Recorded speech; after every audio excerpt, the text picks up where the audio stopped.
listening to Your Secret is Safe with Me, non-judgmental talk about infidelity with Dr. Marie Murphy. If you're looking for new perspectives on complicated relationship issues, you've come to the right place. Days go by, they're crawling by. Hello, everyone. I'm Dr. Marie Murphy, and I'm a non-judgmental infidelity coach. If you are cheating on your partner or having an affair or engaging in anything you think counts as infidelity, I can help you deal with your feelings, clarify what you want, and make decisions about what you're going to do. No shame, no blame, no judgments. When you're ready to resolve your infidelity situation in a way that's truly right for you, there are two ways you can have me as your coach. We can work together one-on-one via Zoom, or you can enroll in my self-guided course, You're Not the Only One. To get started with either of those options, go to my website, mariemurphyphd.com.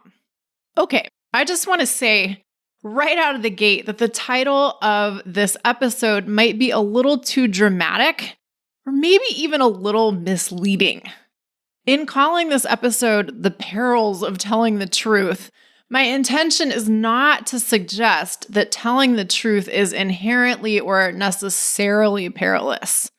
And it's actually pretty funny that I'm talking about the quote-unquote perils of telling the truth today, because I'd been putting together an episode that will probably come out and will probably be titled The Truth Might Set You Free. And I've been putting that episode together because although I've talked many times on this podcast about how it is your prerogative to keep truth to yourself, and I've talked about what I consider to be the hyper-fetishization of honesty in American culture and perhaps in other cultures too, I haven't talked as much about how telling the truth can at times be quite useful. And I was planning to do exactly that, and I probably still will on a future episode. But then something happened. A situation came up in my life in which I took it upon myself to tell the truth about something, and I felt extremely proud of myself for doing so. Actually, proud might not be the most accurate word. Maybe self-satisfied is a better way of putting it. Maybe even kind of smug. And as I'm thinking about it now, maybe even a teeny bit vindictive. I'm going to tell you about what happened, and you'll see what I mean as the story unfolds. And actually, ironically, or perhaps extremely appropriately, the story that I'm going to tell you that illustrates the potentially complicated nature of telling the truth is a story that I'm not 100% sure I should be telling you. It's a story that involves other people and other entities. And although I'm not going to share anyone's identity, and I'm going to blur the specifics of, well, most of the details, I do have some misgivings about sharing this story at all.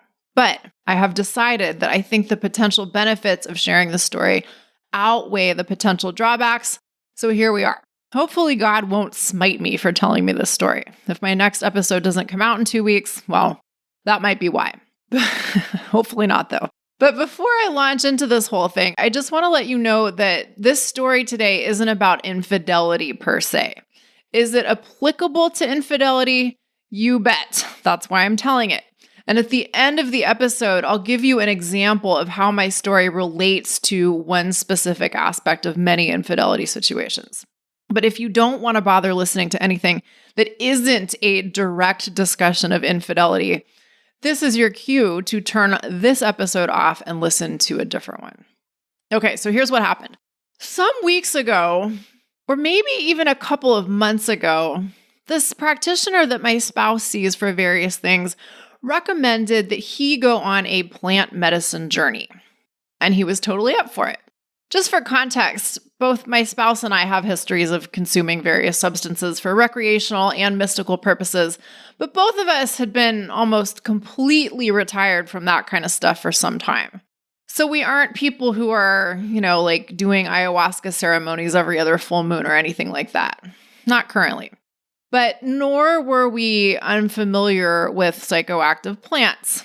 And even though I've kind of gotten to a point in my life where I am not particularly interested in consuming psychoactive substances, I can barely handle caffeine these days, thank you very much.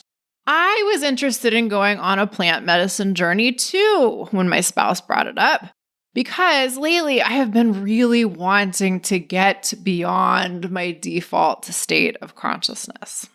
So somehow or another, my spouse found out about this particular plant medicine ceremony that was going to employ a particular plant that in the past I was very, very happy to consume on occasion. And in the past, my intentions for consuming it were both recreational and spiritual. And my experiences consuming this particular plant were always extremely positive and therapeutic, even at their worst. So I was like, yes, okay, I will totally sign up for this plant medicine journey. Sounds good to me. This sounds like exactly what I need. And then I found out that this plant medicine journey experience thing was going to be hosted at a space that I am very familiar with and visit quite regularly. And I was very happy about this choice of venue for a number of reasons. This particular space is lovely in many ways, and it struck me as a good setting in which to have a mind-altering experience. Another plus was that this venue is really convenient for my spouse and me to get to. So that struck me as a huge win for all kinds of reasons. So I was like, great, I am in, sign me up for the plant medicine journey experience thing. But then something started to happen at the venue where the plant medicine experience was going to be held. I go to this particular place a couple of times a week. And when I go to this place, I often situate myself in a particular spot, particular corner of the room. And I've been doing this for years. And you can, make whatever you want out of that information. But the more important point is that something funny was starting to happen in this particular corner of the room that I knew very well. It was starting to smell bad. Now, at first, I thought that maybe the issue was that I smelled bad. I visit the space for the purpose of moving around in a particular way, and so my first conclusion was, wow, when I sweat, I smell even worse than I thought I did. I smell terrible, like insanely terrible. And I was rather disturbed by this. I mean, I know my body produces smells just like everybody else's does, but this smell was astonishingly bad. And for a few weeks, maybe more than a few weeks, I was deeply disturbed and genuinely concerned about myself. But then, somehow or another, I came to the conclusion that I just couldn't possibly smell that bad. I got to a point where I felt confident ruling that out. So my next consideration was, well, maybe it could be the thing that I always bring with me when I come to this space which smells bad, this thing which might or might not be my yoga mat. Maybe this item smells really, really, really bad. But I was able to rule that out pretty quickly. And then it finally hit me. One day, it struck me with unmistakable clarity that there absolutely had to be a dead animal under the floorboards. There absolutely had to be. All of a sudden, I was sure of this. And as soon as I was sure, I was sure. So I very quickly talked to the people who run the space, and they said, yes, you're not wrong, but there's nothing we can do about it other than rip out the floor, and we're not going to do that. And I said, yes, of course. I understand that when these things happen, it's really difficult and you don't want to just rip up the floor. And they assured me, their response was to assure me that the smell would just go away over time. And more specifically, they told me that it would be gone by the next week. This is where the trouble started. As soon as they told me that the smell would be gone by the next week, I took the liberty of deciding that these people were out of their goddamn minds. I was like, there is absolutely no way that the dead rat or whatever the thing is that is rotting beneath the floorboards is going to just stop smelling bad, especially within the next week. That is not my experience with dead things. They don't just stop smelling bad. You have to do something with them or about them. Ideally, you remove them from wherever they're located, and if appropriate, you give them a nice, lovely burial, or you get rid of them in some other way. But you don't just leave them stuck where they are and assume that they're going to stop reeking of rot. So I was feeling a little incredulous that these people thought the smell was just going to go away on its own. I was like, this is bullshit, or maybe it's just magical thinking. These people are not thinking about this situation correctly. And it was at this point that I took it upon myself to inform the leader of the plant medicine experience that there was a dead rat stuck under the floorboards of the venue where the plant medicine experience was going to be held, and that it smelled really bad, and that the people who run the space were convinced that the smell was just going to go away on its own, but I very much doubted that this was going to happen. Now, I conveyed my message in a pretty measured way. I was just straightforward and to the point, and I allowed for the possibility that perhaps the smell wouldn't affect the proceedings if we avoided a certain corner of the space, or that maybe the smell would just go away as the people who managed the space suggested it might. But I made that last comment in a pretty snarky way. I was feeling a little vindictive.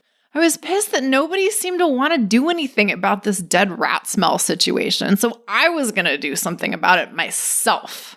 And the plant medicine leader person took me very seriously and thanked me for letting them know. And then the venue for the plant medicine experience ended up being switched. More on that later. Now, here's what I want to make really, really clear at this point in the story. When I shared the truth of the dead rat situation with the plant medicine journey facilitator, I was certain that I was doing a good thing. At the time, I was extremely confident that I was telling the truth and telling an important truth and telling it at an appropriate time. But was I? Well, here's what I didn't do before I confidently spoke this truth. I didn't check out the smell in other areas of the space. Like I said earlier, when I go to this space, I almost always park myself in a particular corner of the room. And it's a pretty big room. I didn't bother to check out the smell or lack of smell in other parts of the room. Moreover, I didn't even consider the possibility that the smell might not be an issue in other parts of the room. It didn't even cross my mind to do those things before I proudly informed the plant medicine journey facilitator that there might be an issue with the chosen venue.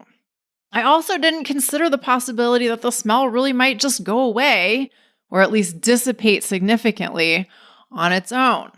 I didn't Google how long do dead rats smell bad for when they are trapped beneath a floorboard. I didn't do anything like that. Now, were my intentions good in telling the truth that I told? Sure, at least to an extent.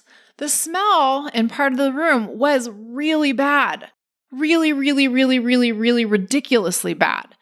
And if having the plant medicine experience in that room had required all of the participants to smell that smell for multiple hours on end, I am quite sure that that would have been a very bad thing.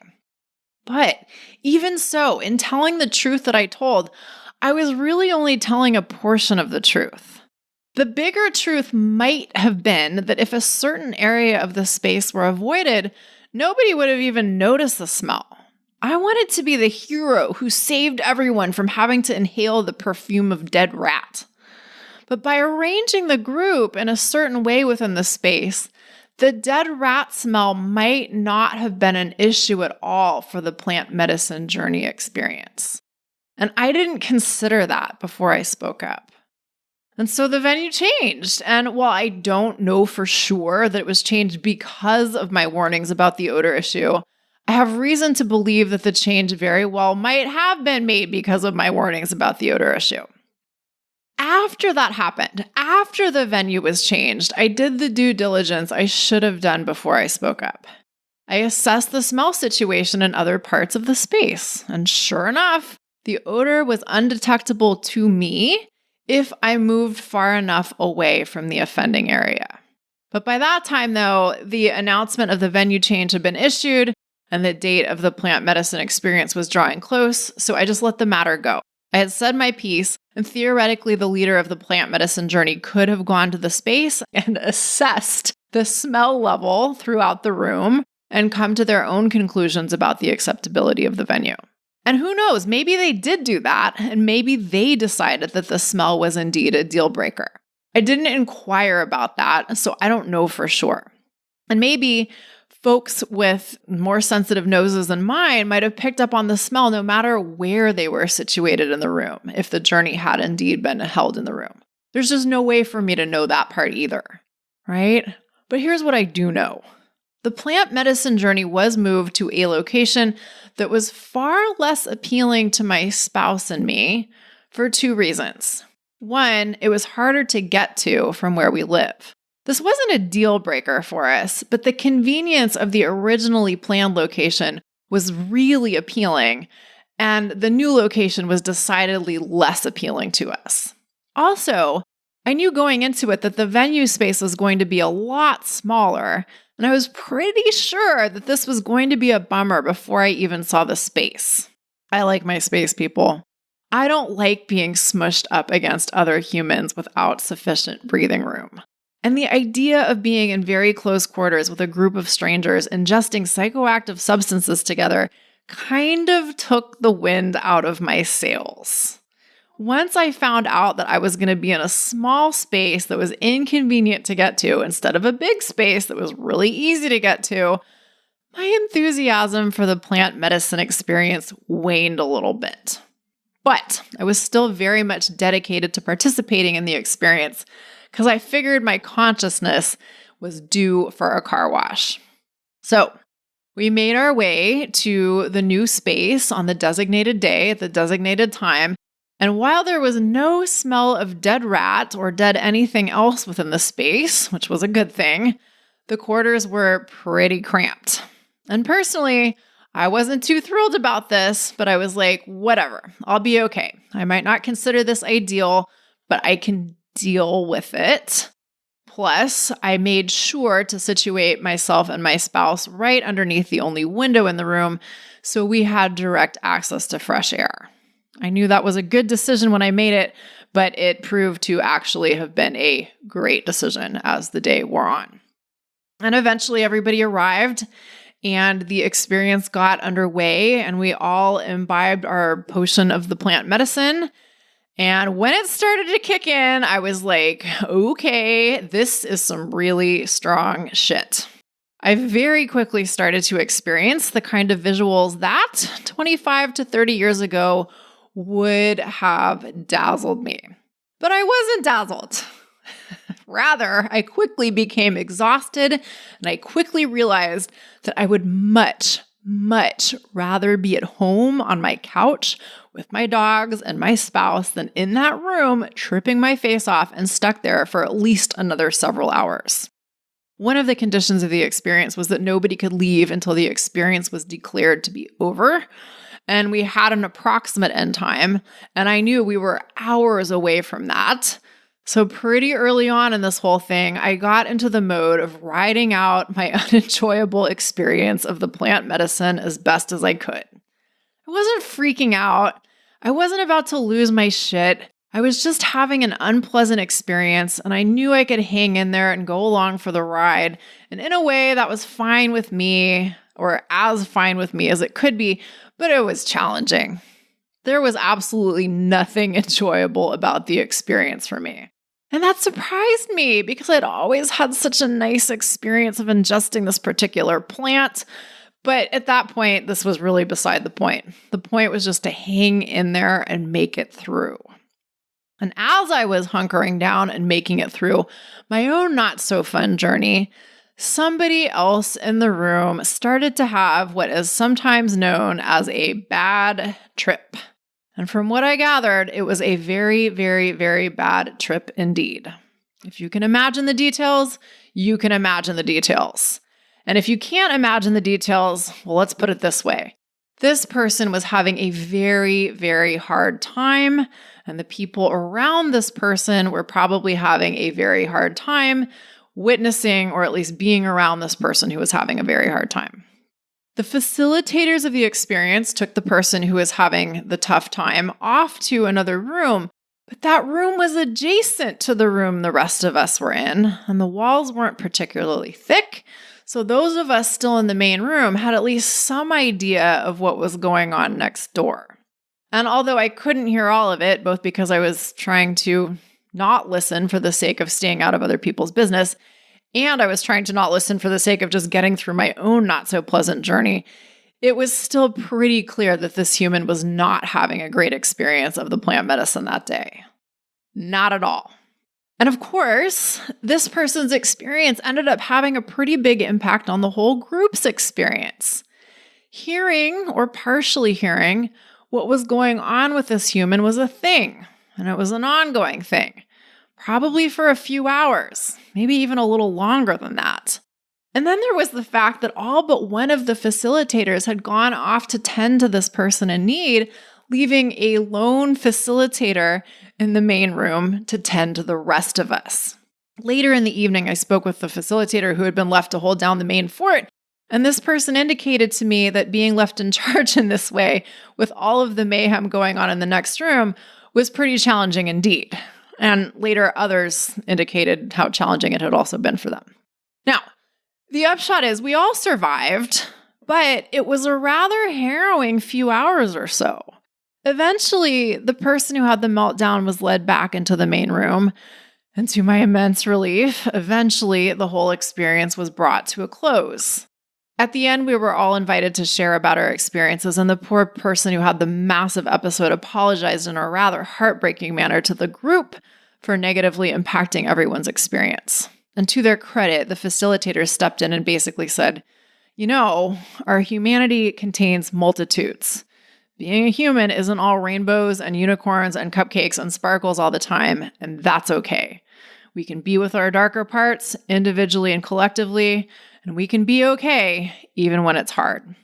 I went up to this person later and with their consent gave them a hug and said I hoped they were doing okay. And they responded with more apologizing, and I sincerely told them that they had nothing to apologize for and that I wished them peace and love and all the things. What I wondered, as you may have guessed by now, is whether or not I might have had something to apologize for. I certainly wasn't going to say this to the person who had just come down from what was probably a terrifying experience, but I couldn't help but wonder whether or not things had been different, things would have turned out differently, I should say, if I hadn't spoken up about the dead rat. There's no way to confirm this, of course, but I strongly suspected and still strongly suspect that if we'd been in a bigger, less claustrophobic space, the plant medicine journey would have turned out differently for everyone. I can't help but imagine that if we'd had more actual space and been in a different room with a very different feel and a very different layout, that the person who went to the dark side wouldn't have found themselves going in that direction. There's no way I can know that for sure, of course. But I do know for sure that if the same thing had happened in the originally planned space, there would have been a lot more room to defuse the situation. Literally more room. There would have been more physical space and thicker walls between the rooms and different ventilation and a very different environment and feel within and outside of the building. And my speculation is that would have been better for everybody. Again, I can only speculate about that. But I can say with certainty that being in the other space would have been better for me. My spouse later also emphatically stated that he would have much preferred to be in the other space too. So, even if I don't know for sure what would have been true for other people, I can say for myself that telling the truth that I didn't serve me particularly well in the end. And so, what I want to suggest is that the truth is kind of like a medicine. And actually, I think that some people would be less equivocal and just say that the truth is a medicine. And medicines are interesting things. The right medicine at the right time can cure you of what ails you. The right medicine at the right time can save your life. But even a medicine that is great when administered appropriately can cause harm when it's administered inappropriately, or if it's given when it isn't called for at all. kind of like plant medicine. Sometimes it's great, and sometimes it just isn't. Telling the truth is one of those things we sometimes consider an absolute good, or a good that we think trumps all other potential goods. And one of the things that this story illustrates is that we can get caught up in a truth-telling fervor, and we can become convinced of the importance and righteousness of telling a particular truth because telling the truth just seems like such a good thing to do. In the moment when I told the truth about the rat smell, I really thought I was doing a great thing. But perhaps the greater thing would have been to assess the situation a little more thoroughly first. It might indeed have been true that the dead rat smell was pretty bad in one corner of the very large room, but it might have also been true that the rat smell was undetectable beyond a certain distance from that corner. And that might have been the more important truth in this situation. But that didn't even cross my mind until after I had opened my big mouth. And it's especially important for me to tell this cautionary tale because I'm not a fetishizer of telling the truth. If you've been listening to this podcast for a while, you know this. But even I got caught up in telling this truth-telling frenzy, even though I have these very nuanced thoughts about the utility of telling the truth is, right? So where does this leave us in regards to telling the truth? What's the takeaway from all of this? Well, Buddhists commonly suggest several things when it comes to truth-telling. They talk about asking ourselves if or when telling the truth is necessary. They talk about ensuring that we tell the truth at the right time.